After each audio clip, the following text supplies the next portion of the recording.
Hello and welcome back to the Ain't Dead Yet podcast. Today's episode is brought to you by our official sponsor, Sun Life Organics. Love, heal, and inspire. Sun Life Organics is a juice bar that has locations all across the United States, providing only the highest quality organic ingredients. I love it. Personally, I go just about every day. My favorite smoothie is the Holy Cow. It's packed with 50 grams of protein, and it always helps me recover. Go find one near you. Another official sponsor of today's podcast is Noble Origins. Noble is a grass-fed beef protein complex, utilizing everything in the cow from nose to tail. It's personally my favorite protein. I like the vanilla the best. I like to mix it with raw milk. That is my favorite combination, but the chocolate is also amazing. I also had mentioned with additional sponsor, Sun Life Organics, that they have a shake smoothie called the Holy Cow. They also utilize Noble protein in order to hit that 50 grams in that shake. So again, go order it. Check them out, nobleorigins.com. Use code ADY for 15% off. Love y'all. Hello and welcome back to the Ain't Dead Yet podcast. Pretty stoked today. We got a repeat customer in the building. My boy, the legend, Mr. Matt Johnson. I introduced him on the first time we recorded. I introduced him as my coach. I still consider him that. I just have him on reserve for, when I want to do something that's psychotic and out of the ordinary. But still a coach. I would say that our brotherhood has grown over the course of the last year tremendously. There's a lot of things between us that are in alignment, including our past and our present and our future. So it's a really unique friendship, and I'm super grateful for it. But I'm glad to have him back here today because we were just talking before we started recording. We sat in these same chairs 13, 14 months ago. If we reflect back on that and to where we're at today, it's insane. Yeah. And I think this goes to the importance of having the right people in your circle. Mm-hmm. Because if you do, you can look back in that 13 to 14 month range and be like, holy shit. Yeah, a lot can change. Check this shit out. Yeah. And so when you were saying that this morning, though, you know what popped in my head? Huh. It's like, fuck, dude, imagine a year from now. Yeah. That's when it gets sick. It's like that's exciting. That's when you're living. Yeah. And so either way, we have a lot to talk about. We have a lot to catch the audience up on with you because we haven't spoken since we've spoken, but we haven't recorded anything since you did Run Across Texas. Yeah. Since you've picked up some pretty impressive clientele, right? Grown in that regard. Yeah. I mean, you went from me to Jelly Roll, dude. It's quite the jump, bro. Man, that's really, I'm making my way down the ladder, huh? Yeah, no shit. We haven't talked since I finished both of those 100-milers that you coached me to. Brutally. Yeah. Finish those 100-milers. Yeah, they were awesome, dude. Your boy don't like to eat before races, apparently, but we're working on it. Eat or sleep. But yeah, no, I'm just pumped to sit down with you, bro, and catch everybody up on you. You've been out of town really for the last, seems like 6 to 8 weeks. Yeah. Pretty solid. Yeah. We haven't seen each other. No, first time, that's what I was talking to my mom and Amanda both about, that was the first time that I've traveled for that long since, early military days, 2016. We were doing some pre-deployment training, went out to the desert for 5 weeks. And it took me a long time to figure out when the last time was. Yeah, it was 2016, so that was 9 years. 9 years since I've traveled from home for that long, so it's good to be back. Yeah, it's good to have you back. The air's different around here when you're in town. Yeah, I You know love what I mean? that. People got to push a little harder. Yeah. That's how I feel. Yeah, There's a little more envy in the air. It's a little thicker, you know what I mean? Yeah, it's like, I got to work a little bit harder if this guy's back in town. Yeah. Good. Yeah, that's how I feel. Good. It's empowering. So let's just dive right into it, dude. Yeah. I want to start off by talking about the Run Across Texas because I've known you now, it's got to be 3 years, close to that. Yeah, we met in person for the very first time at Rocky Raccoon 2023. Yeah, that's right. Yeah, but I had known of you before then because an old friend of mine had coached you. So I knew about you. We'd come across each other on social media a couple times. Neither one of us had but 500 followers. Yeah. So, Yeah. But I'd seen you on social media a couple times. So yeah, that's been a little over 3 years. Which is cool because, again, I like to reflect. Not too much because I don't want to obsess. Well, I feel like if you 3 years, you can really figure out everything about yourself and everything about someone else. Yeah. If you're friends with someone after 3 years, that person ain't going nowhere. That shit's locked in. Someone will fuck you over in 3 years. Someone will lie to you in 3 years. Someone will, fuck with your girl in 3 years. Like, you know, someone will fuck up something in 3 years. Yep. So, like, yeah, I feel like, you know, if you can get to that 2 to 3 year mark in a friendship, that person ain't going nowhere. Yeah, and we've obviously deep dove outside of, you know, recorded conversations on what that looks like for both of us, like what a commitment to an actual brotherhood and a friendship looks like. Yeah. So we can get into that today too. But the run across Texas thing. So last time you were on, it was like an idea. Yeah, I was gonna say, like, what was it? I don't even remember. Like, hadn't- it was May. Yeah. I mean, I know that we were gonna do it. Right. Like we already knew we were gonna do it. But Right. I don't think we hadn't raised a single dollar for funding to actually do it. We hadn't Right. raised a single dollar for charity. Like, yeah, we hadn't figured out shit. I hadn't wrote the route yet. Yeah. Nothing. Yeah. And the fact that's the other thing, and I went on a social media rant this morning about this specifically. People can't commit. And those are the people I don't want to be around. Yeah. You know what I mean? Which is, I hate to break this down like this, but it's like, it seems like 95% of people Yeah. commit for a couple days, couple weeks, but once that like initial motivation runs out, they fall off. Yeah. I wanna hit on that real Yeah. quick because I spoke about this with Chair Now, and the clip did very well on social media. But you have this problem with people that when they fail, they quit, and that's the problem. It isn't just the quitting; it's the I quit because I failed, and that was the clip was me talking about setting a goal. Yeah. Like you set a goal. It's like I'm gonna run a mile every single day this week. And people hit Monday, Tuesday, Wednesday, and on Thursday they miss it. Yep. And then they're like, fuck it. Like, I'm done. That's it. I lost. It's like, no. Like, then you start on Friday. Yeah. And you go Friday, Saturday, Sunday, Monday. Then you fuck up on Tuesday. And then you start on Wednesday. But, like, the problem is with people is they don't like to fail. And when they think they fail, they think that it's over. Yeah, and it doesn't matter how long it takes. No one likes to fail. That's the problem. And where that is that's like, if you can figure out how to fail, then you can fix exactly what you're about to talk about. The biggest thing with failure, I think, is if you can learn to appreciate it and know that you're only failing because you're pushing the limit, and you just keep pushing to that point, you're gonna grow. Yeah. Right. And it's almost like you think about. I mean, I think about Rocky Raccoon all the time. First off, fuck that place. But like, second off, like, dude. Rocky Raccoon broke me off too, bro. Remember that? Yeah. I haven't finished Rocky Raccoon. Nobody bro. wants to go back. No. Someone asked dog. me to pace next year. I said, fuck no. Yeah, dude. No. Yeah. It's a rough ride. That is a reminder to the world that Rocky Raccoon did break me. Yeah. It's a rough ride, but you keep going. Yeah. Same thing with Leadville for you. I think about that story all the time. Yeah. Like, if you would have stopped after that first Leadville and been like, man, maybe this isn't for me, you wouldn't fucking be where you're at. Nowhere close. Yeah. You know what I mean? Or any other thing in your life. But I think Yeah. some of us are preconditioned almost to keep going. And it's based in childhood stuff. It's based in just different types of adversity. Yeah. But then it becomes almost like this springboard once you learn to lean into that. And then once you get into your faith and lean into that, you know it's all happening for a reason. Like, none of it's misplaced. And I think once you can get to that point, everything shifts. The perfect example of that, though, for me in my mind, was your run across Texas. Like, and I don't know if you've ever opened up about it. I don't know how much you've shared about it, and you can share as much as you want to about it. But I know you well enough to know that you were fucked up pretty early on. Like, I'll just say that. Like, as far as like your body goes. Yeah. But I also knew, like, he's fine. Yeah. You know what I mean? Like, Yeah. there's this thing. I was fucked up before the race even started. I wasn't gonna say that, but I was gonna let you go Yeah, there. you know, there was you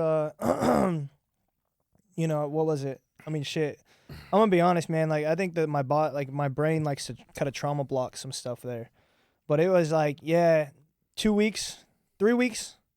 Yeah, 3 weeks before I stepped out of bed, and you know how I always have these left leg issues. And 3 weeks before the run across Texas, stepped out of bed, and I couldn't put any weight on my left leg. I'm going to fast forward this story. Ended up driving all the way to Dallas for an MRI. Got an MRI, and I had 3 spots of bone edema, which is like what precedes a stress fracture. It's like what comes right before a stress fracture. So I had 3 onsets of stress fractures. I had fluid on the ankle. They diagnosed me with Achilles tendonitis.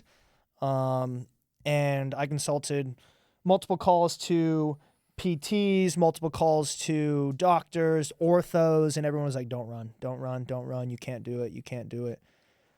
And bro, I remember pacing back and forth in my living room, talking on the phone to my coach, and I'm like, do I delay it? Do we, what do we do?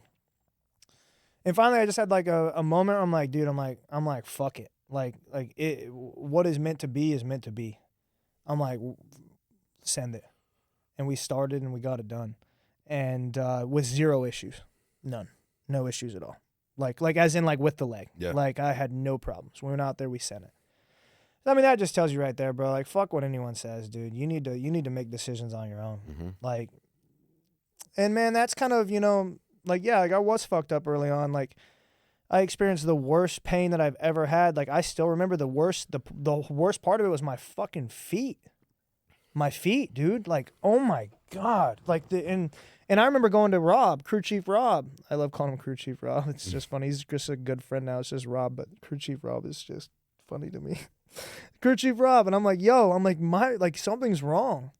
And he's like, yeah, what's wrong is you're fucking on your feet 13 hours a day. He's like, that's what's wrong. Like, my feet were like purple, bro. Mm. And they just hurt. Like, I wasn't broken. They just hurt. And pretty soon, the documentary's dropping this month. So shout out Drew Darby. Legend. But I was able to see the opening clip, the 30-second opening clip. And it's the documentary's titled The Long Way Across, which is like, yeah. So the opening clip, though, is this moment I'm about to explain. And I'm in Midland. We're about day 6. And, 350 miles deep. And I get into the van, and that was like my first breakdown. Like I got into the van because like we were with people, and that was my first day running with people because we just made it out of the desert. We were in the desert for 5 days. We just made it out of the desert, made it back to civilization. We were running with people, and like I was trying to I knew how much pain I was in, and I was trying to hold it in. Like when you're around people, and then you finally get alone, and you just break. Mm-hmm. And I got alone, and by alone I mean with my team. And I sat down, and I just broke. And in that clip, I'm like, this isn't hard, but it is more painful than I ever could have imagined. And in that moment, I realized that I think why I was crying was because I knew that it wasn't going to end until it was finished. And that was hard for me to be able to rationalize as a human being that this pain was going nowhere. Because it was never I'm going to quit. That was never an option. Before we started, because we knew the leg was hurt, it was like, yo, if this takes 40 days, it takes 40 days. And I told everybody, I'm like, if something wrong happens, you are all leaving, and you will leave Amanda with the van, and Amanda and I will finish this out if it takes that long. I'm like, if I'm not dead, I'm going to Galveston. And I knew in that moment right there where I was like, maybe I'm going to slow down. Like, maybe this is going to, maybe I won't get the record. Like, we never spoke about the record, but we did within the van every day. We knew what it was. And I just didn't want to make it about that. So, and I broke. And because I knew that it wasn't ever going to go away. Mm-hmm. And, so that was, I want to say the run across Texas, and I don't say this ignorantly or arrogantly, it wasn't hard. Mm-hmm. You know why it wasn't hard? Because I fucking broke myself every day this summer. Mm-hmm. Anyone that knows me, anyone that goes to this gym that we're at recording this right now, anyone that was around me knows what I did last summer. And that was 150 miles a week, running 30 hours a week. Mm-hmm. And in 115 degree temperatures. Yep. I prepared. And that's why it wasn't hard. I don't say that because, oh, it was easy and I'm a fucking tough. No, I broke myself before I even ran that bitch. Mm-hmm. I knew it was coming. I made sure of it. So, yeah, I mean, but it was really cool taking away from the run across Texas was, and I will say this arrogantly, I'm that fucking guy. Mm-hmm. Write it down. I don't care what it is. I will go and get it. And I have no doubt in myself moving forward on anything I'm going to do, whether that is in my personal life, in my business, it don't matter. I can do anything. Yeah. And I will, because I watch myself train for it. I know that I'm capable of the training. I know that I'm capable of the accomplishment. The run across Texas put my fucking name in the hat with all the motherfuckers. All the greats. All of them. And I don't care if you think that that's different, tell me what to do and I will go do it. Mm-hmm. Actually, no, fuck you. Yeah. Like, I don't give a Doesn't fuck. matter. I don't give a fuck what you say. Because I can go do anything. That's why we're going to do it again. Yeah. Like, you know, Dude, well, you said a couple things in there I want to revisit that ring true. One, everyone talks about the event. No one talks about the lead up. yeah. Which was 10 times harder. Well, I loved it for you and for me. We were both hammering at the same time. And I loved that. Yeah. That gave me a lot of peace, dude. Like, we didn't talk a whole lot. It'd be like a text here and there, like, fuck you, go get it. We talked when we, I don't want to say we talked when I want to tell the truth here. I think we chatted when you were struggling. Yeah. Because I think, you know, I mean, I could have fibbed there and been like, oh, when we were both struggling, you know, but like, no, you hit me up when you were struggling because you wanted me to tell you it was going to be okay. Yeah. 100%. As you should, because I had been in that situation multiple times before. But like, yeah, when we chatted, it was, you knew what I was going through. I knew what you were going through. And there wasn't a lot of time for words. Yeah. Because it was eat, run, sleep. Yep. And it was us talking when we needed a little bit of something from each other. Yeah, and for me, the reason I always lean on you in those types of situations is because I genuinely don't think a lot of people understand it. No. Like, I look back at August, and I know what you were putting down in August, and I know what I put down in August. And I remember, I think it was June, actually. It was my biggest month ever. I did like 270. Yeah. And I was like, fuck, I want 300, dude. Yeah. Yeah, you did 3 and I did 6. I did 406. You did 4, yeah, and I did 150 times 4. You did 600. Yeah. And I look at that. There's no two people in this city that combine for 1,000 fucking miles in August. No, the dude, hottest there's month. not. Fuck No, you. no, and that's not a shot at anybody. No, it's not. It's not. But just what you were saying is like, you know, anyone that's listening to this, if you've ran the 100-mile weeks or if you've ran 150-mile weeks, fuck yeah. Like, I am proud of you because I know what that takes. What you don't know is how to do that in Texas. Dead of summer. Like, it is. And you know what? I'm sure that there is some dude that's out there, some female, some dude, don't matter. Like, someone's probably done it. But like, most of you, it is, dog. It's different, man. And like, even me just thinking about it hurts. You have to love to hurt. That's how I think of it too. Like, but what I knew coming out of August, like going into September, and I know you remember this. Like, we wrapped I did 406. September 1st, I came over here and did the Chad. Like the day after, you're like, what the fuck, bro? Yeah, I remember that. And I was like, fuck you. That's when I knew. Yeah. I was like, you can't break me now. Yeah. You did the step-ups with Harry. Yeah. I was like, you can't break me now. Yeah. I had that, and you're like, oh, okay, we're in. Yeah. And the reason I know that I hired the best coach for what I was trying to accomplish, this is how I know it. And I can say this like with full transparency. I went into both of those 100-milers in the worst possible personal condition that I could have been in. Yep. Meaning not I definitely trained. I didn't miss a single run. I ran extra. I lifted extra. I did all that bullshit right. The week leading up to both of those races, though, in my personal life was fucked. Mm-hmm. I didn't eat. I didn't sleep. I didn't drink. And I didn't give a fuck. Yeah. And I remember this so vividly. I have the screenshot saved. I fucking still go look at it. But you texted me before both of those races 2 words. Yeah. And because you knew what was going on. You knew I was fucked. I was sleeping like 2 hours a night. Yeah. And it just said, show them. Show them. Man, that shit right there, I was like, oh, yeah, motherfucker. Yeah. Let's go. You know Bobby Daughtry? Mm-hmm. That came from Bobby. Yeah. And before the BPN marathon, the one that I won, you know, I was going through a tough time with my divorce. You know, like I got divorced in February. We separated in February, and that was April. And you know, there was just a lot of shit going on, and I remember I was on the bus on the way out there, and I got a text, 2 words Mm-hmm. from Bobby, and it said, "Show them." Mm-hmm. And like like, damn, bro, like that just, you know, like, I mean, almost makes me emotional, like, because it doesn't even matter who them is, and you know, there's just something about that text that I send to all of my close people. Mm-hmm. You know, and maybe them is you. Yeah. Show them, like show yourself. Yeah.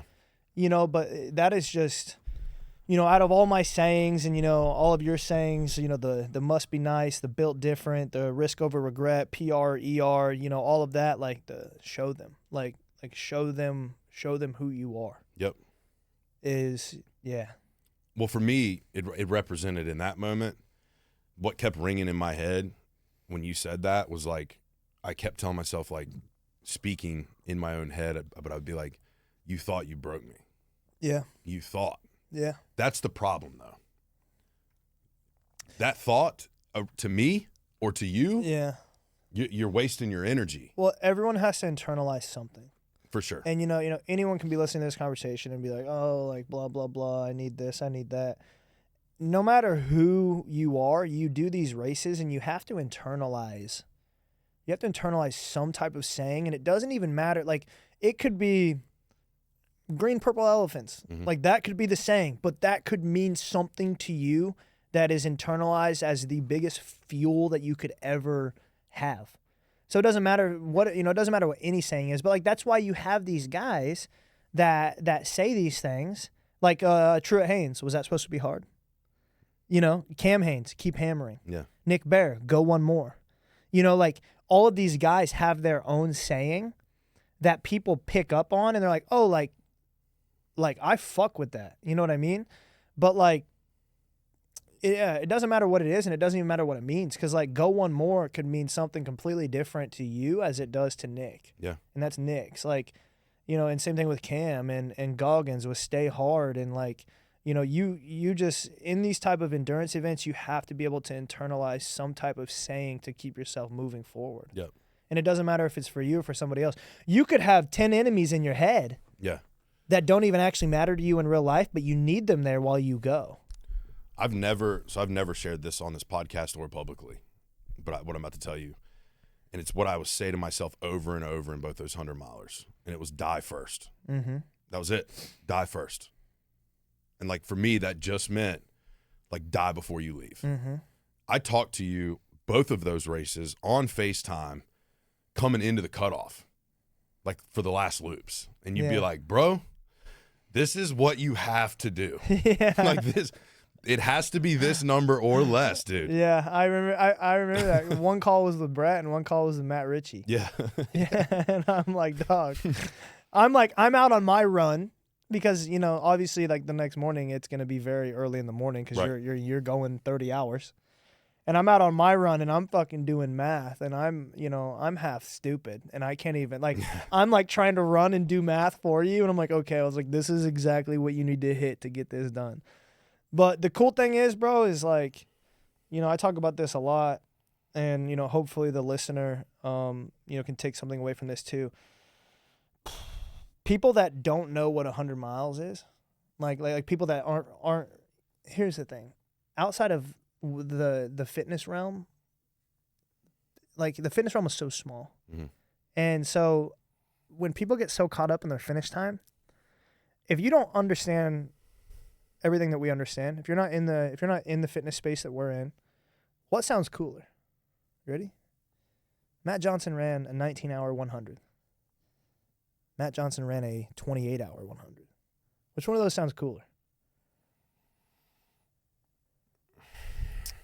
28, I think, because he ran for 28 hours. Yeah, that's a hard question, though, but, because both sides make sense. But you're thinking from the fitness perspective. Right. Remove any type of knowledge that you have of anything.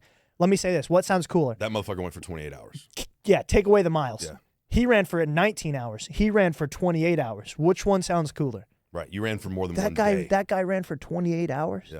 Yeah. So the biggest thing, I hate it when people get caught up in their time for what they finish the 100 in, and they like deem their value off of that. Mm-hmm. Like, dog, you moved 100 miles. Think about I think about when I run a 30-mile route is from my house. You know where my house is. All the way out to the west side to that coffee shop that is out on the water. Yeah. Fuck. Yes. But out past the big HEB? Yeah. That's 15 miles. Right. Think about my house to there. And then back. Yeah. And then back, right? But just that length is 15. 100 miles is, and it was so funny because you know who put that in perspective for me? Jelly. Yeah. Because we were having this conversation in the car, and he was like, dude, 10 miles a day is a lot of ground to cover. But like, no one's ever actually said that to me, like in that way, like a lot of ground to cover. Because then I start thinking about how much ground you do cover, right? Like running, and then I break it down into the marathon, and I think about the marathon distance of ground covered running around Austin. And then I'm like, dude, 100 miles? Yeah. 100 miles is so far. Yeah. Most people can't digest it. Yeah, 100 miles is Round Rock to San Antonio. Yeah. That's crazy. Yeah. 100 miles is, yeah. Yeah, and I think, I mean, for me,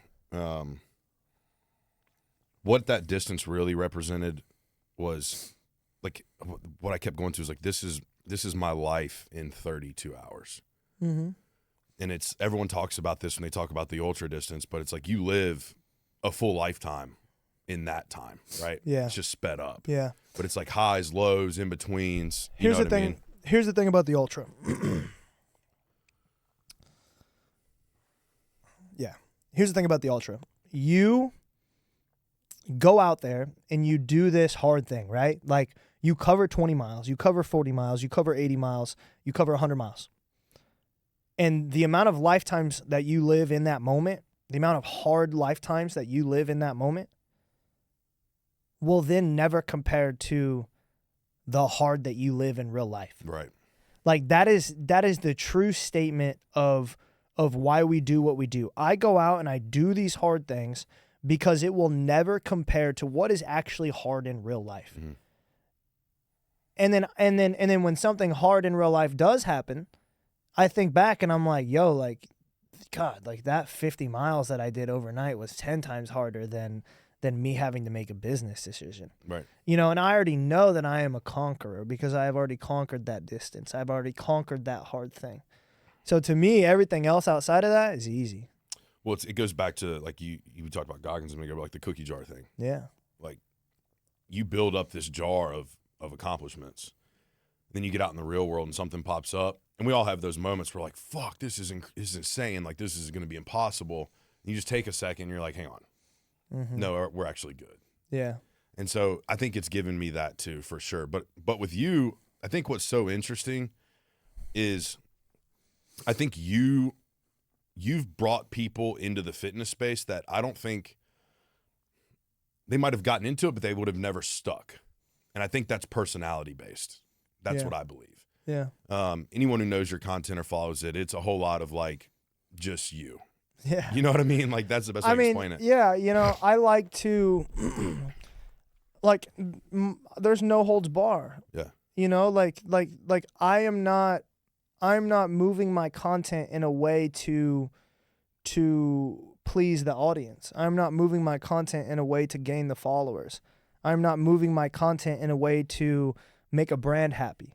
Like, I'm moving my content the way I want to move my content. And I think that people see that, and people see that what that means to me is I like to have a good fucking time. Mm. If I want to have a beer, I'm going to have a beer. If I want to smoke a cig, I'm going to smoke a cig. And I show people that, like, if you want to, you know, I show people that you can do whatever you want to do, and you can still be that person. Yeah. You can still be in the fitness realm and have fun. You can still be in the fitness realm and not really care about it that much. Like, I can go out and I can run 20 miles, and then I can go out and I can party and not run tomorrow. Like, that's where I differ from Goggins, is I'm like, okay, I mean, granted, I've ran every fucking day, but, you know, that's where I differ from, like, these dudes where it's like, you know, no matter what, like, I'm going to wake up tomorrow and I'm going to run 10 miles and I'm going to fucking, you know, like that's what I do because I've done it for so long. But at the same time, like, if I rip 30 miles and I want to go rip 30 beers afterwards, I'm not fucking running tomorrow. Yeah. Because guess what? I can do it the next day. But what you do, but here's the difference with you. I will say this. There's this conversation that floats on social media about balance. Mm-hmm. I'll bring it to you, bro. You're not balanced. Like, I'm just telling you. Yeah. Like, yeah, for sure, you do have fun. Yeah. And I love that part about you. But you push so hard when you push, it outweighs any fun, right? You have your fun, but it's like 90-10. Yeah. You can literally go run. This is what people don't understand. if you go run 30 fucking miles and then you drink 30 fucking beers, right? That's one thing. If you go run 2 miles and you drink 30 fucking beers, that's another thing. Yeah. Right? So that's what I'm saying. There's this offset. Yeah. You're not balanced. And it's because you didn't build in balance. Mm-hmm. You've established this routine, if you will. Like, I know just as pretty certain as the sun's going to come up tomorrow, you're going to run at least 10 miles tomorrow. I can bank on it. Like, if someone said, I need you to make a bet on something that someone else is going to do, I would bet on that every time. Yeah, so I'm gonna tell you something that so I walked out the door from my house to head on tour with Jelly on April 1. Okay. So I was out on a run and I did this math. I texted this to Amanda. Actually, I texted this to Drew. I said, since I walked out the door on April 1st, this is on Monday, so this would have been May 1st. Okay.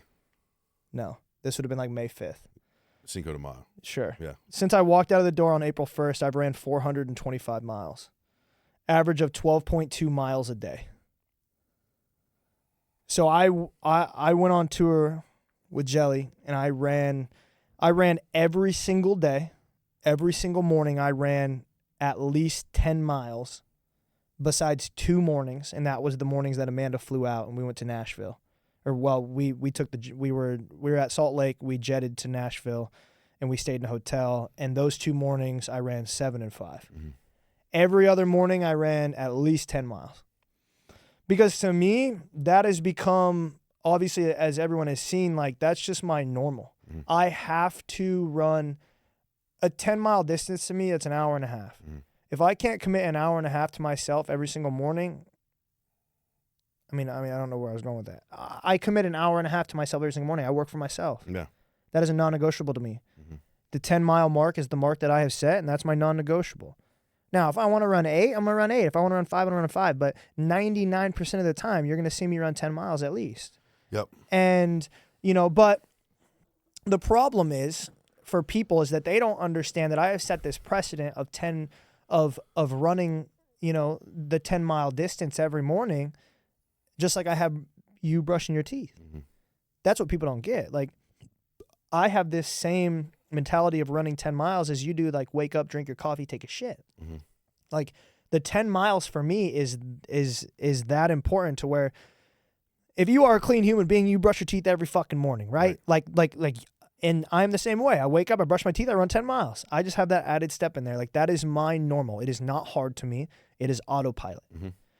And that blows people's minds. Like, someone commented on my Strava the other day and they're like, yo, like the commitment that you have to 10 miles every single day blows my mind. And, cool, that's dope. But like you could get there as well. Just takes time. I mean, people always forget, like, while I am still young in this sport, I started running, 50 to 70 miles a week in 2021. This has been 4 years. And when you're like, oh, 4 years isn't that long. Yeah, but that's 4 years of 50 miles a week plus. It's 1,400 days. Yes. Like it is, yes. It's and long. Yes. And that is, society would be blown away if you could see how many days off I've taken in 1,400 days. Yeah. And by days off, I mean doing nothing. Right. Doing nothing out of 1,400, less than 100 days. And that's adding in the run across Texas. That's adding in 1,400 days off, running, rest, everything. Probably, or 1,400 days, probably 100 days off. I will give myself 100 days. I don't think that's accurate at all. You think it's less than 50? Mm-hmm. Yeah. I know mine. That's what I'm saying. Yeah. So days off. Because okay, no, it is accurate. You want to know why? Because I remember I broke the fucking leg. Yeah, but guess what? When you broke the fucking leg. I was at the gym. Damn. No days off. Damn. Dude. That's what I'm saying. There is no balance there. That's my point. Like you can say. Yeah, I remember squatting. I remember like the doc's like, you can't run. They're like, you have a fracture in your fibula. And I was like, all right. I'm like, can I lift? And they're like, yeah. And I remember coming to the gym, doc, and I remember doing back squats. Mm-hmm. And I remember I could feel the fracture in my leg. Like I thought that it was gonna like snap out. And I'm dumb. I'm dumb, bro. But here's the thing with all that. Like this conversation, to me, what comes up mentally is just move the needle. right? It doesn't have to be, every day is not going to be your best day. And we can jump into that because it sounds like you didn't have a fucking good morning. Yeah. Yeah. But every day's not going to be your best day. Yeah. And people have this ties into the failure thing too. They think there's this like marker where like every day is going to be better as long as you're working at it. That's bullshit. Mm-hmm. Dude, there'll be days you wake up, like there's days that I wake up, I'm like, dude, I didn't even feel this shitty in 2021. Dog, what do you mean there's days? Like, I'm not even fucking kidding you. Like, I wake up every day and I'm like, what's going to happen today? like, how am I going to feel? You know what I mean? Like I don't, it to me, like, it's not like, oh, I have those days. No, dude, like, I wake up and I never really know what's going to happen. Mm-hmm. Like, and the cool thing is that it's absolutely incredible when I go out. Like, I had this run in Tampa, bro. My first run in Tampa, and I love Tampa. Davis Island. I always go down and I run Davis Island, which is the multi-million-dollar island. Like Tom Brady, you know, all those guys have houses down there. And I go and I loop the island, and it's a 10-mile loop. And I went out for a run when I flew forward for the Two Bears 5K.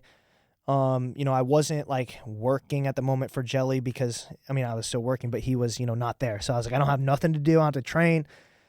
And I think I was just like a relief of like, you know, for a quick second. Dog, I ran 12 miles at like a 7:15 pace. Yeah, I saw it. And I felt fucking incredible. And I went back and I'm like telling him, man, I was like, I just had the best run that I've had in months. This is incredible, right? So it's really cool to have days like that. But then as well, it's all about the mentality, because then I woke up this morning and I go out for a 12-mile run and it was horrendous. Like it was, I knew at like mile 5, and I think what happened was number one, I think I was dehydrated because I just saunted for the first time in 6 weeks. I just got home. I saunted yesterday, and I don't think I ate enough. All I had was Sun Life, a pound of ground beef, and like 2 cups of rice. That's what I had. I was like, fuck. You know, I was so busy getting back into the routine. Long story short, I knew I was fucked when it was mile 5, and I'm like hungry. Mm-hmm. And I'm hungry. And like, you know, the way that I always run fasted anyways, because that's just what I do. And I was like, shit, here we go. And like by mile 7, I'm like running like an 8:20 pace and then walking after like 4 minutes. Yeah. And then, you know, but long story short, the cool thing is like as much as that run sucked, I get home and I did it. And I feel great now. And I'm going to go run 8 miles when we're done with this. But like, you have to be able to have that mentality of like, oh my gosh, that was the greatest run I've ever had. And you ride that high of the feelings. But then you also need to ride the high of like, hey, I said I'm going to run 12 miles and I did. I won. Yeah. No matter how hard it was. Right. That's how you beat those bad days. Yeah. And that's how you continue to move forward, is like when you need to find the win in every situation. And but just like I said, like, even at this elite level that I'm at, running, a low mileage week for me is 70 miles. Yeah. And, so I wake up every morning and I'm never really sure how I'm going to feel. Like, is it going to, are my quads going to hurt? Are my calves going to hurt? Like, I mean, I'm running 70 plus miles a week, dog. Come on now. So it's not the days. Mm-mm. It's not, it could be any day, but you need to know how to face the adversity when you get there. I always think about, I remember this, and I know you remember it too, because I sent it to you. To that part of the story is like by the time August finished up, like my miles were like 11s, high 11s. Yeah, dude, because that shit hurts. And I remember being like, fuck, dude, you like take a couple days off, you'd be fine. So I took like a couple days off. Yeah. But I remember I went home. Off of running. Yeah. I remember in October I went home and like I had it scheduled to run like a 10-miler every day. Yeah. And I got out on one run and it was one of those days where you're like, what the fuck? Like, something's happening. And I was like, fuck it, I'm going to PR my half marathon. Yeah. My heart rate's low. Yeah. And I PR'd my half marathon by like 10 minutes in the 130s. Mm-hmm. So you get one, but my point is you get one of those every, for me, 6 months. Yeah, yeah. I mean, I get that run, maybe once a month. Yeah. You just can't depend on that being every run is my point. It's not going to fucking happen. No, I mean, I want to say out of my 7 runs a week, I would say, actually let's go out of 30 runs in the last month. I had that one. Yeah. But I tell you what, I remember now today, And then one of those days in Nashville when I ran 7, it was like, fuck. You know, so I remember having a good day and I remember having 2 bad days. Mm-hmm. Every other day was autopilot. Just brushing your teeth. Yeah, it was autopilot.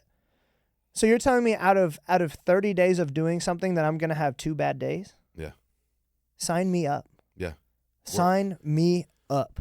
Today's episode is brought to you by our official sponsor, Sun Life Organics. Love, heal, and inspire. Sun Life Organics is a juice bar that has locations all across the United States, providing only the highest quality organic ingredients. I love it. Personally, I go just about every day. My favorite smoothie is the Holy Cow. It's packed with 50 grams of protein, and it always helps me recover. Go find one near you. Another official sponsor of today's podcast is Noble Origins. Noble is a grass-fed beef protein complex, utilizing everything in the cow from nose to tail. It's personally my favorite protein. I like the vanilla the best. I like to mix it with raw milk. That is my favorite combination, but the chocolate is also amazing. I also had mentioned with additional sponsor, Sun Life Organics, that they have a shake smoothie called the Holy Cow. They also utilize Noble protein in order to hit that 50 grams in that shake. So again, go order it. Check them out, nobleorigins.com. Use code ADY for 15% off. Love y'all. So this is the other thing that popped up, and I did this through Chat GPT or like AI shit, and it fits your metric too. So if you remove any physical feat that you and I have ever accomplished, I mean all of them, right? Like any distance, any event, any competition, any strength standard, you remove all of that. This is where we're at in society. This is just a true number. This is a true statement. You can go on ChatGPT audience and fucking do your own homework. You'll see it's true.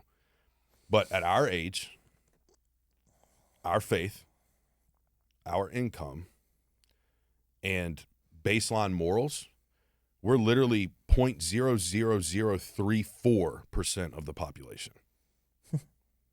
True story. Now you start adding in the bullshit, the real shit. I don't even want to know what that number is. And you know what's hilarious? Chat GPT can't do that. Yeah. The AI. Yeah, I mean. So it's like you're already there. Yeah. But like imagine, but people, I don't think, maybe this is where I'm sick and you might be a little sick in this way too. But it's almost like, I want to break the number. I don't want you to be able to math me. Yeah. I don't want it to make sense on paper. Yeah. I need that. And I think that you have kind of that same thing. Yeah, I mean, if I think, if you think to, okay, well, how many people have ever, let's not even talk about running across Texas. Let's just say how many people have ever ran an 850-mile ultramarathon. Mm-hmm. I mean, you could probably say 100, 200? Yeah. 200 people? Like, I'm talking about people that run across America, run across Australia, people run everywhere, right? How many people have done an 850-mile event day after day? But then what you just made me realize is like you think like, oh, like 100 people, like that's a lot. But then you're like, dog, how many people are in the world? 8 billion. How many 0,0,0,0 is that? It doesn't calculate. Yeah. And then you throw in other things. Yeah. And I think that's where I'm at in my life, is I want to break the mold. Yeah. And it's not about anyone else, dude. It's No. for me, and it's for my future and for my family. But I want my wife and my kids to always know and to be able to look and be like I want to be my kid's superhero. Yeah. You know? That was why, that was a big thing for me wanting to, doing the Run Across Texas 1. Sorry. I need to take a nap today. 12 miles is slapping. No, dog, I haven't taken a nap yet. When I did the Run Across Texas 1, it was filming that YouTube doc. And it was for a very selfish reason. And you can even confirm this with, I won't even say Amanda because she's, but you can confirm this with Drew, who wouldn't lie about it at all. Is I'm like, I want this documentary because in 20 years, when I'm 50 and my kids are, I don't know, however old they are, 10, 15, right? Let's say 15. I have kids in the next 5 years. And they get bullied at school and they're going through a hard time and they think that the world is ending and life is hard. That they can get on YouTube and they can type in the Run Across Texas and they can see what their dad did. Mm-hmm.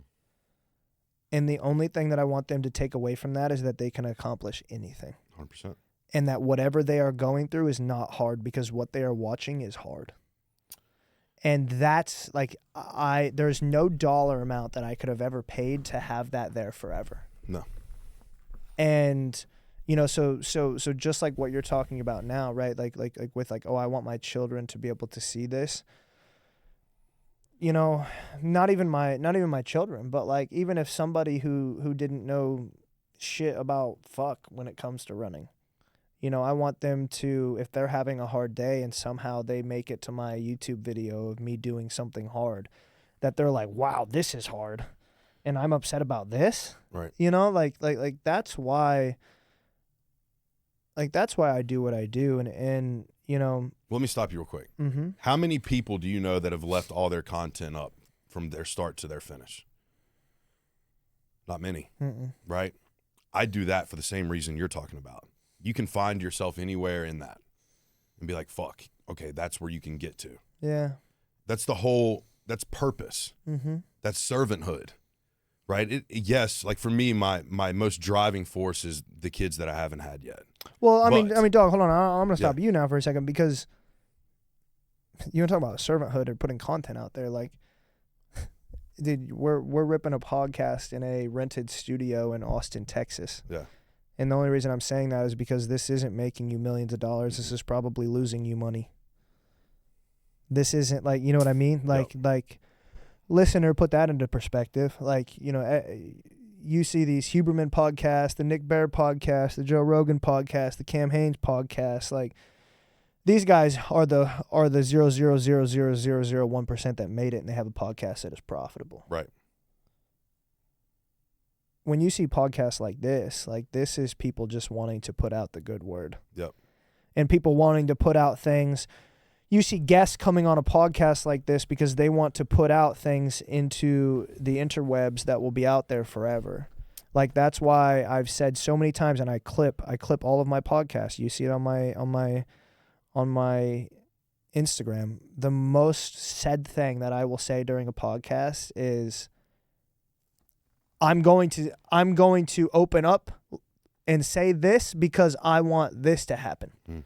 You know what I mean? Like, and I've clipped all my podcasts. Like I hear myself say it over and over and over again. It's like, I am here saying this because I want the listener to hear it, and I want them to know that if they're feeling that I made it through. Mm-hmm.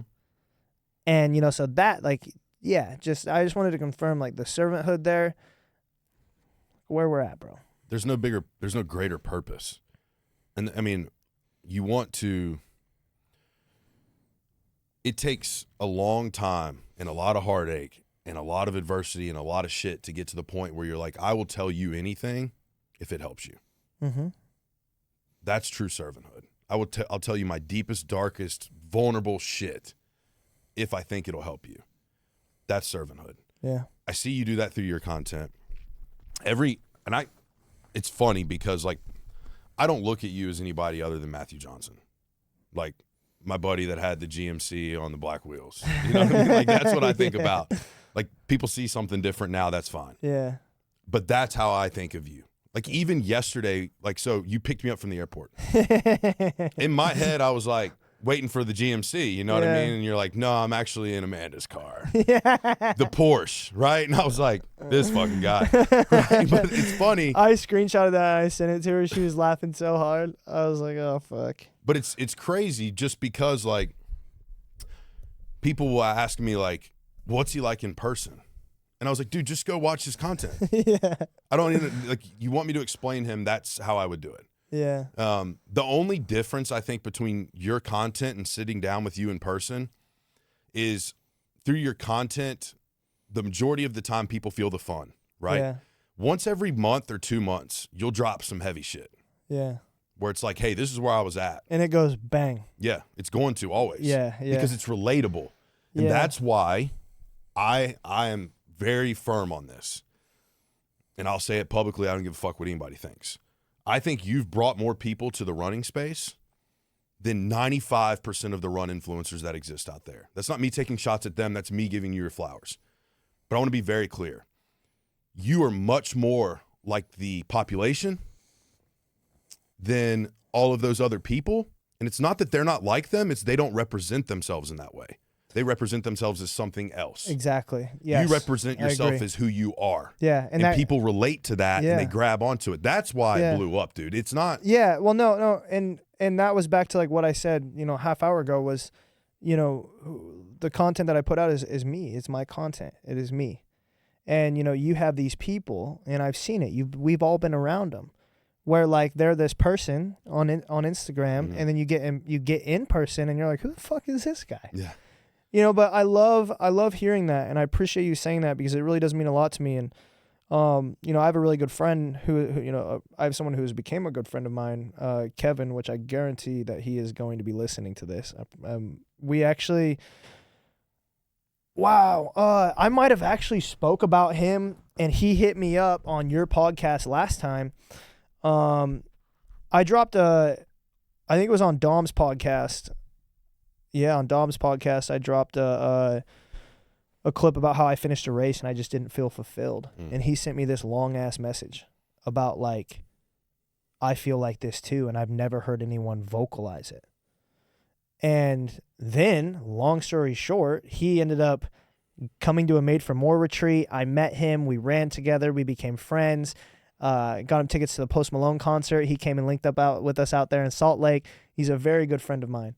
Has now been to 2 Made for More retreats. But when we were in Hawaii, I remember him saying, he's like, yeah, which kind of opened my eyes to like how many people do follow me. He's like, I got back to my work, or he's like, I got back to work, and my boss came up to me, and my boss is like, what's he like? Yeah.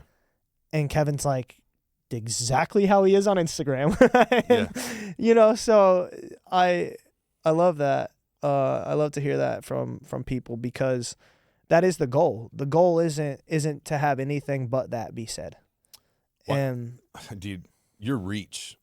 I want you. I know that you know this, but I really want you to digest this. So when I go home, I'm from Roanoke, Virginia. Yeah. You've obviously spent some time there. Yeah, hell yeah. We learned that. Hell yeah. But when I go home, people will ask me, not about anything that I got going on. Yeah. They'll be like, dude, what do you really know Matt Johnson? What's he like? Do you think he really smokes cigarettes? You know what I mean? I'm like, he would if you gave him one. Like, yeah. You're like, yeah, he'd probably rip it. I think, yeah, man, people see me smoking a cigarette online, they think I'm just like a chain smoker, but what I can promise you is anytime I smoke a cigarette, I'll film it and put it on Instagram just so you know about it. So if you That's see how you know how many times you actually exactly, 100%. But dude, what was really cool is being out there in LA with Jelly and we were at the mansion, we were at the house. That was dumb. We're at the house. We're at the house, and it's because we were talking about how it was a mansion earlier. We're at the house, and I walked out, and I was getting something out of the car. And Alex Warren, are you familiar with him? He sings that song Ordinary. Yeah. So he was getting ready to come. So a guy from his record studio had just pulled in. And as I'm walking out, in between the SUVs, we ended up he came around the corner. I was like, oh, shit, sorry. And he goes, oh, shit, Matt Johnson. He's like, what are you doing here? And I was like, yo, what the fuck? Like, who are you? And like, how do you, because right, like at that point I've been with Jelly for 3 weeks. And like, what was really cool is I could take a back seat and no one knew who I was. And it was dope. And then like, imagine the shock of like me taking a back seat to Jelly Roll, which was incredible. And then someone's like, Matt Johnson, like, what are you doing here? And I'm like, dog, how do you know who I am? Yeah. And he's like, bro, I followed you for so long. And like introducing, he's like, he works on the Alex Warren team. And I was just like, wow, like that's crazy. Yeah. And, and then what was really cool is like going to the Two Bears 5K. And it was like half the people were like, oh, Matt Johnson and Jelly Roll's coach. And then the other half were like, oh, like this guy ran across Texas, because we were kind of in the fitness space, right? And yeah, so it was, it's so cool to see, because all we see when we look at, when I look at my Instagram is I see 360,000.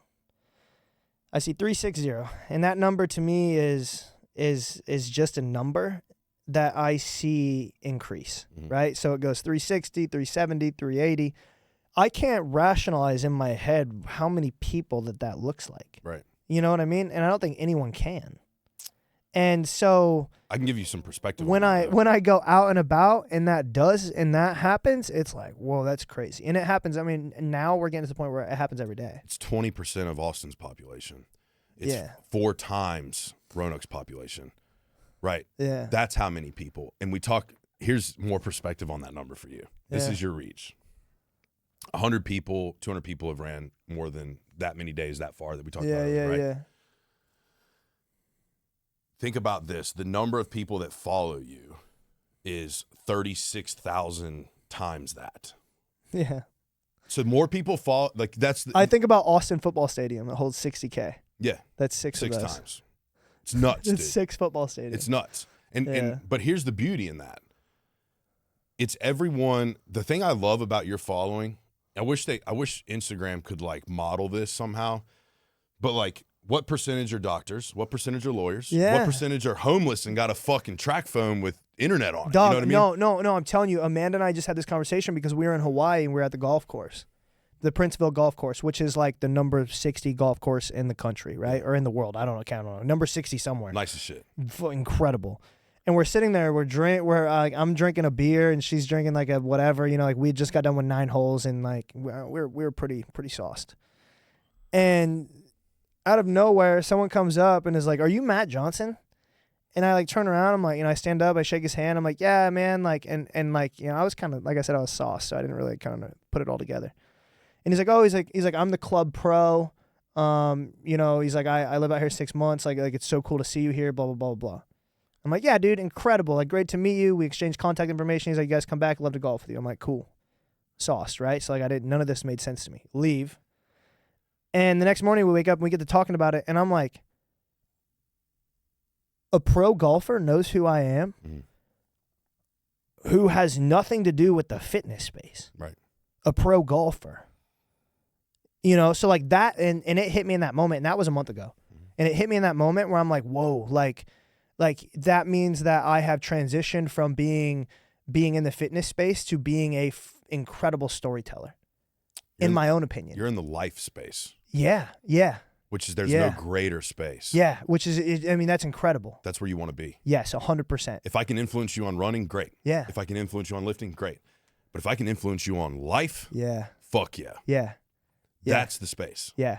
That's where you're at for sure. It's so cool, dude. Like it is, because like I've said a million times, I was never supposed to be here, and I was and like I didn't try to like I didn't leave the military and say I'm gonna go and I'm gonna gain a massive Instagram following and that's how I'm gonna make all my money and that's gonna be my job. Like I was like, hey, I'm gonna move to Austin. I'm gonna do this online coaching thing and I'm gonna figure it out. And then it turned into this. And so like it's so incredible for me to like give myself those flowers, to finally learn on how to, I don't ever celebrate myself, and that's been a problem. But like, the more that things like that happen, the more that I step back and I'm like, damn, Matt, like you're doing it, bro. And like being able to like look at myself as I would a friend, as I would look at you and be like, I'm fucking proud of you, dude. Like that's something that I've been trying to work on the last 2 or 3 months, is like looking at myself and being like, dude, I'm so fucking proud of where we have gotten. And I feel like, I spent so much time being angry at myself for, things I've done in my past and who I was and, the way that I grew up. And it's just cool now to be at peace. Yeah. I'm not there yet, but I'm way more there than I was 6 months ago. Right. And, I truly believe, that is God as well working on my heart. But damn, man, like it is just, it's so cool, Like I'm gonna go off topic here. Yeah, but I want people to hear this. Because I haven't spoken. I haven't been on a podcast in a minute. We got back from Vegas. High Rocks Vegas was on February 1. And we got back, and I don't know what the fuck happened, dude, but I got into this headspace where I was like, I don't belong here.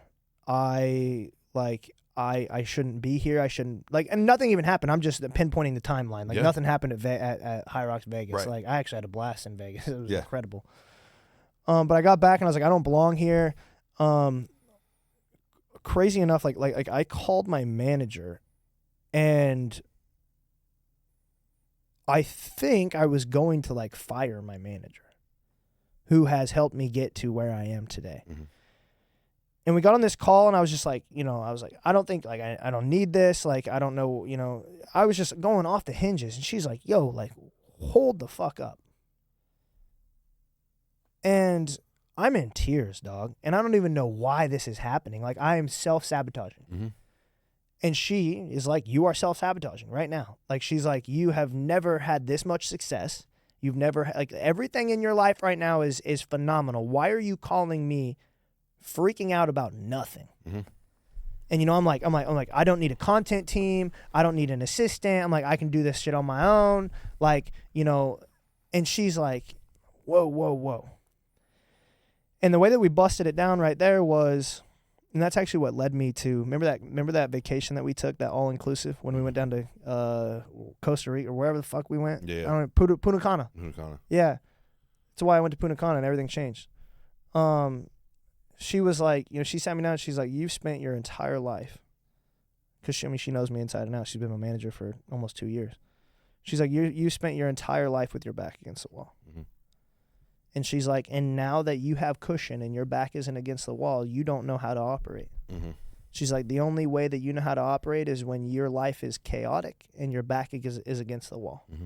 She's like, what you are trying to do right now is self-sabotage yourself to put your back against the wall, so that way you can continue to fight. It's familiar. And dog, I'm fucking crying, bro. Mm-hmm. On the phone. I'm a grown man boo-hooing to my manager. And she's like, here's what your problem is she's like, you have yet to celebrate everything that you have done for yourself. She's like, and until you give yourself the okay to celebrate, you will never leave this space, this headspace that you are in right now. And I got out that call, and I didn't believe it for like a week and a half. A week later, we're sitting there. All these people are at my house for the Austin Marathon. A whole bunch of athletes that came in, like, we're hosting this big dinner. And I'm sitting outside all by myself. Jimmy Wise is sitting right across from me. And he was sitting out there, and I grab my computer, and I come and I sit down. And I'm like, I didn't want people at my house. Like, I was still in this little headspace. So I grab my computer, and I'm like, fuck it. And I go outside, and I sit down across from him, and he's like, what are you doing? And in that moment, I'm typing, flights to beach. Yeah. That is the sentence. Like, not even a sentence. And right there across from him, we're laughing. It's a Friday, or it's a Saturday, because the marathon's on Sunday. I booked an all-inclusive vacation, flights, everything that left on Wednesday. Yeah. Because I was like, I'm going to go away for a little bit, and I'm going to celebrate everything I have done. Go on this vacation, put my phone away, had the best time I've ever had, all-inclusive. All-inclusive to a kid that grew up in a double-wide trailer is crazy. Yeah. Anything I wanted, whenever I wanted, incredible, right? Like, it was just, like, I was like, I want to experience something I've never experienced, that I've never been able to experience.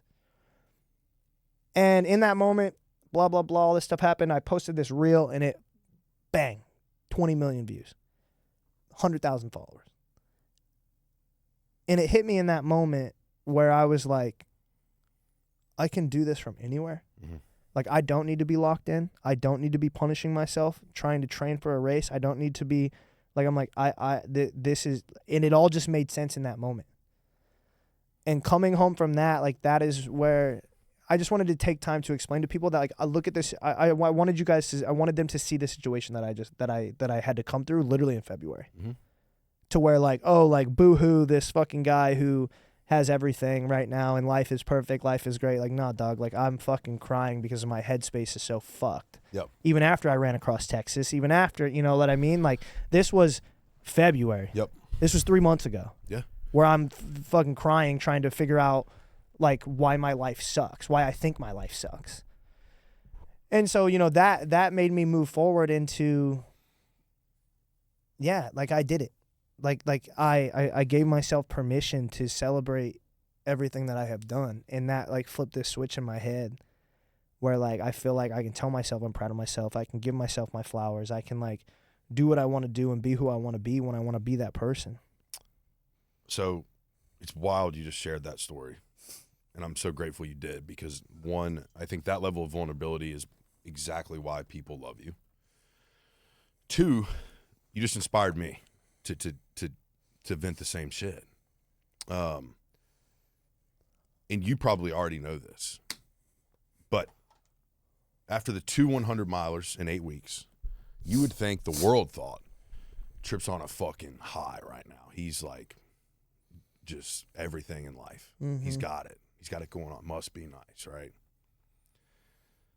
The night after the second 100-miler, I laid in a hospital room in the ER by my fucking self with my leg 3 times the size of the other leg. Yeah. No one there, right? I didn't call you.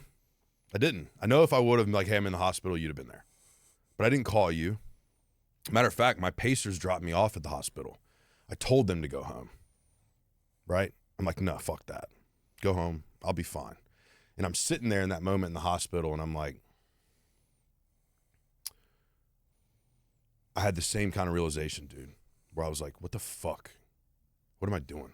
Why? Why am I here? Like, what is the point of any of this shit anymore? And it was a bottom, dude. It was a low.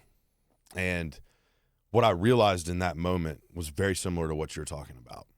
It doesn't matter if the whole world's proud of you until you're proud of yourself. Yeah. And I don't mean this negatively toward, like, God, I love words of affirmation from friends and family and supporters. That's amazing. And I'm so grateful for it. But until you learn to be proud of yourself, you can't even appreciate that. No, dude, because you'll destroy your entire life. You'll wreck it. You will. And Yep. and I was, because I was there in that moment. You know what I mean? And like, people can look at the story that we say and be like, oh, like I know how you live, like boo-hoo, blah blah blah blah blah. Like, yeah, man, but like the most successful looking people could be the most unhappy motherfuckers you've ever seen in your life. Yep. And like, it just takes it, you have to give yourself grace, man. You know what self-sabotage is rooted in? Trauma. Self-worth. Yeah. For people that grow up feeling like they have to prove themselves every single minute to get love and admiration, especially from the closest people in their life, that shit rides with you, dude. Yeah. And then you can't, even if you have people that love you, you have Amanda. That's unconditional love, right? Pure. Drew. Friends. Family. Your mom. Whatever. Yeah. You have all that now. But if you've experienced that on any level at a younger age, when you get older, you get to these places in life where you're about to level up. God's saying essentially like, all right, I'm putting you over here now. You're there. Yeah. In those moments, what people like us will do, it's natural, like it is pre-programmed almost.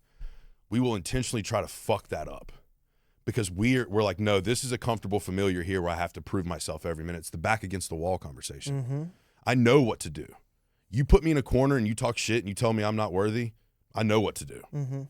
You take me out of that corner and tell me I am worthy and I'm incredible and I'm amazing, I don't know what the fuck to do. Yeah. Right? And I'm learning now to the point, and like the same, sounds like you're on that same path of like, oh shit, I can actually breathe and I can actually make decisions that don't require me to punish myself, that actually still help people. Yeah, that was why, like, that's why I haven't done anything since the run across Texas. And, I'll just give this to the listener, and like, that's why I don't even know if I want to do Leadville. I haven't even put that out there yet, but like, I don't even know if I signed up for Leadville because I was like, oh, like I need to do something. You know what I mean? Like, I don't have, I'm going to do this Texas run again if I can figure it out, because I want to do it for myself, because I want to go back out there. I told you yesterday when I picked you up in the airport, I need to do something. I just don't know what it is. And the biggest thing is like, once that I figure out what it is, and then I'll do it. But like right now, like nothing out there is compelling me to go and do it, because I've already done it all. And I'm not saying I'm done, I'm going to quit, like, but like I don't know what I can do to break myself off any differently than I already have. I've done the marathons, the Ironmans, the 5Ks, 10Ks, the run across Texas, the Leadville 100-miler, won the 100-miler. Like, everyone's like, oh, like, do Cocodona 250, dude, Big Tahoe, the Tahoe, Big Bear Bend. Yeah. And I'm like, dog, like, I've already, like, those are 250-mile distances. Like, I feel like I kind of fucked myself doing the run across Texas, because now it's like I've already covered 50 miles a day for 17 days. Right. Like, I'm like, and so now I'm just, I'm kind of sitting in this moment where I'm just like, I'm just going to take a sec. You know, I'm just going to go run 10 miles a day. I'm just going to go lift when I want to. I'm going to, I'm just chilling, bro. Like, and I deserve to just chill for a second. I don't give a fuck what anybody says. No, People probably gonna be pissed that I'm not gonna. People will probably be pissed if I don't do Leadville. Like, but I don't give a fuck. Like, I need to, like, this year is about doing what I want to do for myself, and every other year has been what I want to do for other people. Yeah. And that, that's a big, like, 2025, bro. That's what that's what I'm doing for me. Well, I promised myself, very similar. Like after the 100-miler, I was like, I'm not signing up for shit for a year. No, nothing. No, you went through the same. I mean, you, like, those 200 miles with everything personal that you went through that the listener doesn't need to know about, but like we both know about. Like, you went through the damn near the same thing that I went through with the run across Texas, where like you went through all this shit that, like, because how freeing is it to just wake up and just do what you want? Yeah. You just go to the gym when you want to. You just rip a podcast when you want to. You can fly to fucking Atlanta. You can fly to Roanoke. You can fly wherever you want. Do whatever you want. Yeah. And I feel fulfilled in that. Me too, dog. And that's why I'm like, in this point in my life, I'm like, bro, you know what I find fun right now, man? I find fun figuring out a way to make money in the business, enough money to where I can feel alive. Yeah. Yes. That's it. Where you can do whatever you want to do. And right now that looks like pissing people off because I'm getting bigger in the gym. Yeah. Right? That's what's fun for me. It's not people be like, oh, that's spiteful. Great. Like, I don't care. It's fun. Yeah. I'm enjoying it. I also enjoy on Wednesday being like, bro, I'm gonna go to Atlanta this weekend. I'm gonna go to a fucking Braves game. Yeah. I'm gonna buy a Braves jersey and a Braves hat, and I'm gonna feed that little kid. Right. Yeah, yeah. Because that's what the little kid wanted to do. Well, yeah, and then I'm gonna go on the reverse side of that. Like, when I was out there with Jelly, like, they're like, yo, like, we're all gonna go to the Clippers game, like the floor seats Clippers game. And I was like, nah. I was like, I'm good. So I'm gonna go hit the gym. Yo, how, like, I just because I wanted to do what I wanted to do. Yeah. You know what I mean? But like, if I want to go catch a playoff game, I want to go catch a playoff game. Yeah. You know, but like that's how content I am. Where like I didn't. Because I could have been all up in that fucking Clippers game and floor seats and taking Instagram videos and you know, putting up the stories and the content. Like, look at me, I'm courtside. No, dog. Guess where I was? I was dead ass in the gym, probably not even posting a story about it.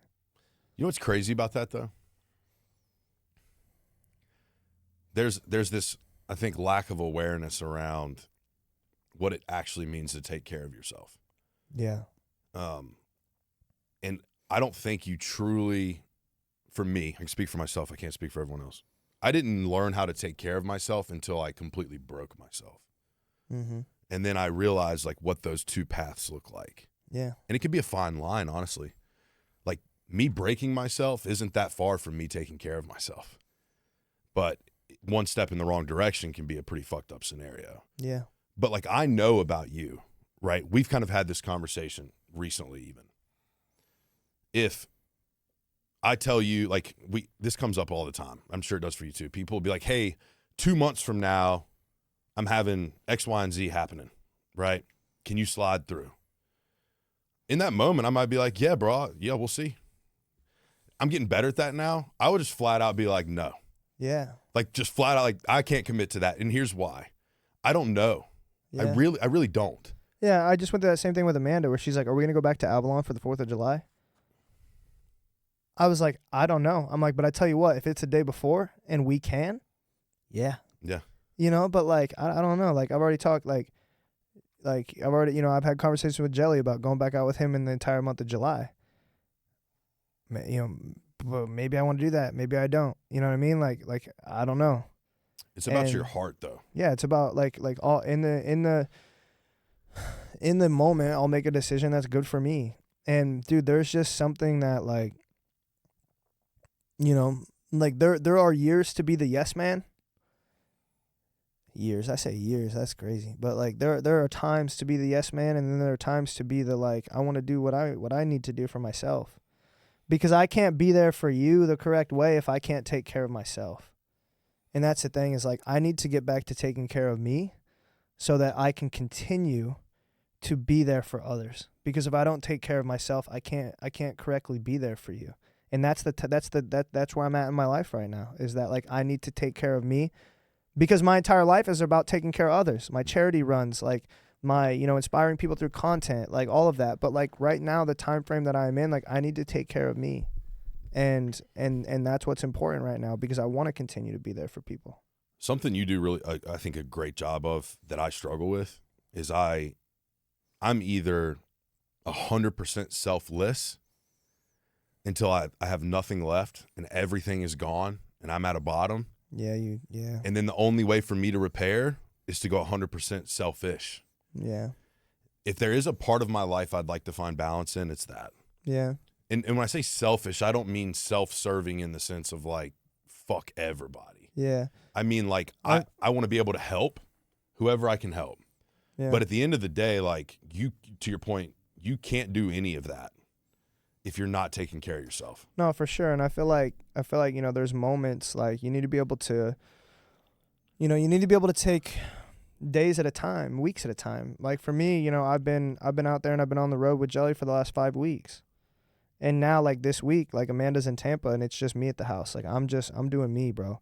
Like I'm waking up when I want, doing what I want, getting my run in, eating, taking a nap, getting my weight training in, going home, making food, watching a movie, silence. And I'll get through that this week, and then guess what? I'll be recharged again to go and give what I need to give to others. Mm-hmm.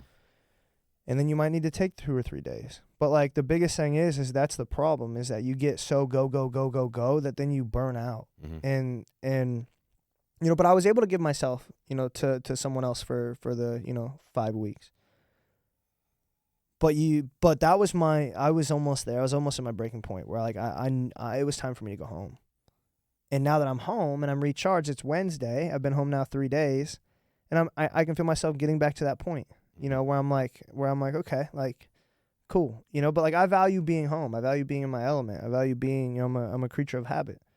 I value being there. And, so that's the cool thing is, now I'll recharge for 3 weeks. I'll go do High Rocks in New York. I'll come back and I don't have anything planned, which is dope. But guess what? If something pops up and I'm needed somewhere and someone needs me, someone wants me, someone needs this and that, I'll be ready to give.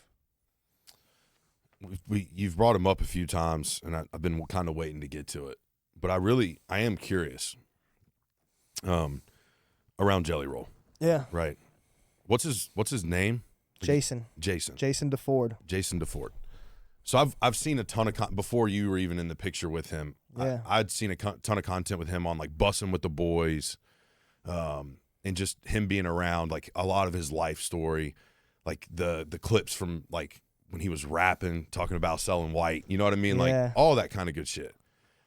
And I was just really curious, like, I think when I see him, in my brain, where it kind of goes is like he probably has a very similar, like, deep-rooted core mm-hmm.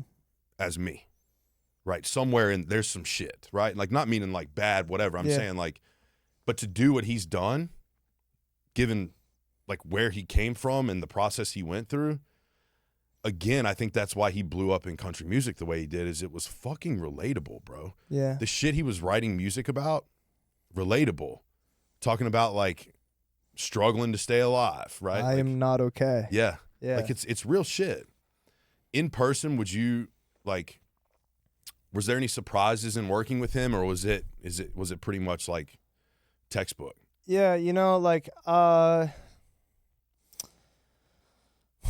it was pretty textbook. The biggest thing is like, to me, and I don't know why, but like, crazy, oddly enough, back in 2021 when I first started running trails, I actually listened to his music out in Roanoke, out in Virginia on the trails. And because there was just something like it wasn't country, mm-hmm. But it wasn't hip hop. It was this like just this own genre of music. And like and when I say country and hip hop, I'm talking about the beat. Right. Think about the beat that you listen to when you run. You listen to hip hop, it's like ba ba ba ba ba ba ba ba ba, and you're like running fast. Country is like that.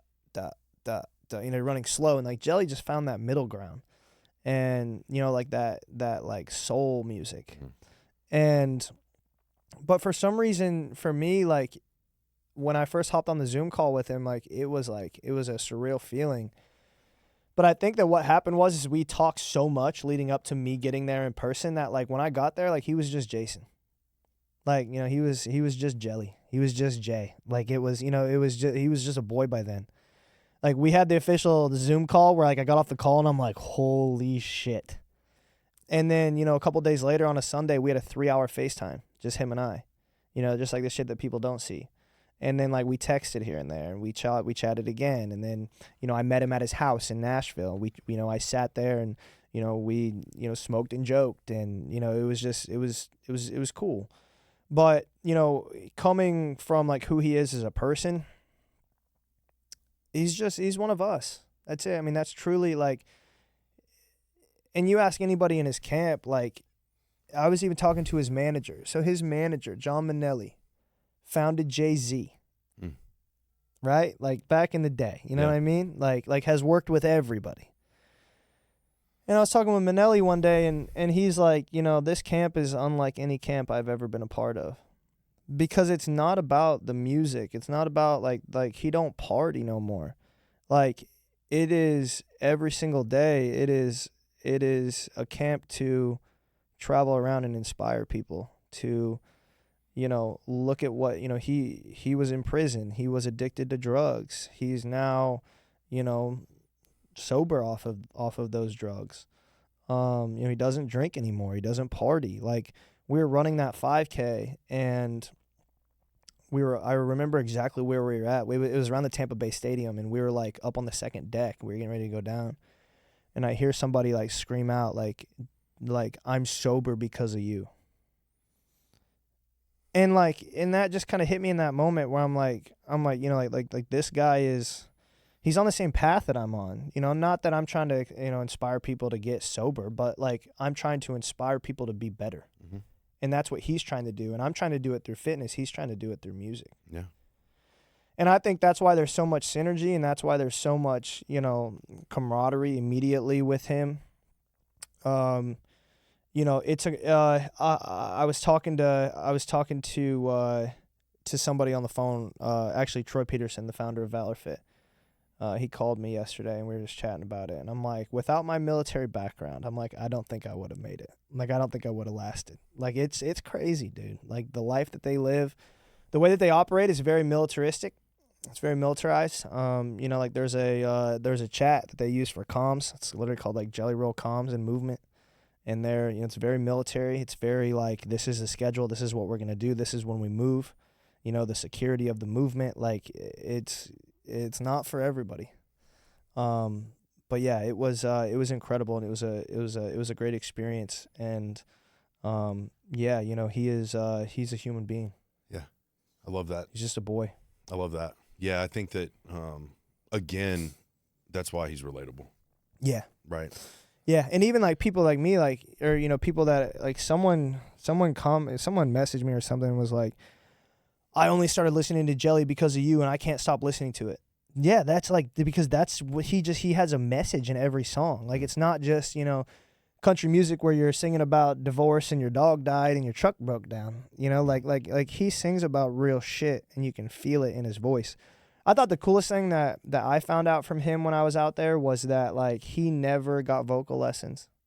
He never like thought that he was gonna be a singer. Like he just started rapping when he was in the in the juvenile detention center. And then he got out and the biggest song that that he dropped is during COVID. And I didn't even know this, but he dropped Save Me. Somebody save me. Yeah. And he dropped that on YouTube during COVID. And it was like millions overnight. And now it's up to like, I think it's 6-figure, like 100 million plus. And that was what boomed him. But like he didn't get no singing lessons. He didn't like he just did it. Yeah. He just belted it out and it hit. I think about, you ever seen NWA? Yeah. The movie? Yeah. When they put Eazy-E they're like, and he's like cruising down the street in my 6'4", and they're like, but then they're like, no. They're like, dude, they're like, belt that shit out. And he's like, I'm not even supposed to be in here, man. Like, you're supposed to be in here. And they're like, just do it again. And he's like, cruising down the street and he's like, yo, and it hit, right? That's Jelly Roll. It just hit. And then that was the same thing with NWAs. Like, they just told their story coming from Compton. Like, they just told it. And then that's what he's doing. He's just telling his story of, like, addiction and suffering and struggle through music. It's honestly interesting to me because there's people in this life that I think, like, you have to work for success in a couple different ways, right? Yeah. Meaning, like, some people get success by, like, literally taking all the lessons and going to all the events and networking and all this shit, right? And then there's people that are successful that just live a wild fucking life. Yeah. And what's cool about that to me is, I'm not going to say one is God and one isn't, but the people that, like, have that moment, like, where he lived his whole life with this whole story, and then he drops Save Me and it goes for 100 million views. Yeah. That's God. Dude, go home tonight and get on Hulu. And he has a documentary on Hulu. Watch that documentary. Fucking blow your mind. Yeah. It'll blow your mind. Where you're like, if you want to learn about Jelly Roll, like, and if you've been watching him on my social media, go to Hulu and watch the documentary, and you're gonna be like, what the hell? Yeah. Like, and it's cool too, because, like, he's a man of faith. Another really cool thing that, if you're not a Jelly Roll fan, you probably won't know this, but every single night, 15 minutes before the show, right before we go out, it gets texted to the chat, and it's like 8:30 prayer, 8:30 prayer, 8:30. He goes on at 9. 8:30 prayer. We meet in a circle. Everybody all gets in a circle, and Jelly prays over everybody. Come on, dog. Yeah. Like, come on, bro. This big ass dude with face tattoos who spent years in prison and jail and all this suffering meets every night, non-negotiable, to pray. That's because he knows who saved him. Yes. And and see, God, I really believe this, God protects those people because God knows. And uses them. He knows that story is going to connect with way more people. And again, I caught shit for this a few weeks ago, but I'm going to say it again. Give a fuck. Jelly's going to reach more people and bring more people to God than the Bible thumper sitting in the first row at the church. And I don't mean that as a shot. No, for sure, bro. But God uses everybody. I get what you're saying. God uses everybody. Yeah. Including you. Yeah. Right? That's what we talk about. Like, the run influencer game is dead. That's not what it is anymore. It's life. Yes. And that's part of that puzzle piece. Yeah. And that's why God gives you more of a platform. I really believe this. Your platform grows as God's trust for you to execute his mission grows. Mm-hmm. Right? That's when that's when it all starts to take place, and it starts to open up, and these doors start to open up, and you start to make these different connections. Like, true networking isn't going to an event and shaking hands. It's God aligning you with somebody that you weren't supposed to meet in that moment, and it just happens, and you're like, there's the synergy. For sure. You're like, holy shit, I feel like I've known this person for 20 years. Yeah. And so, like, for me, I've stopped trying to force those types of interactions completely. Mm-hmm. It's like, if something is nagging at me, yeah, I'm like, I'm supposed to go do it. I mean, you're always where you need to be when you need to be there. Yeah. That's the thing. And the choices that you make are the choices that you make, whether you're supposed to be there or not. Right. No matter what it is, where you're supposed to be, like, it all figures itself out. Mm-hmm. I love that I don't get to ask you what's next. It's because you don't know. I don't know. And that's cool. Yeah.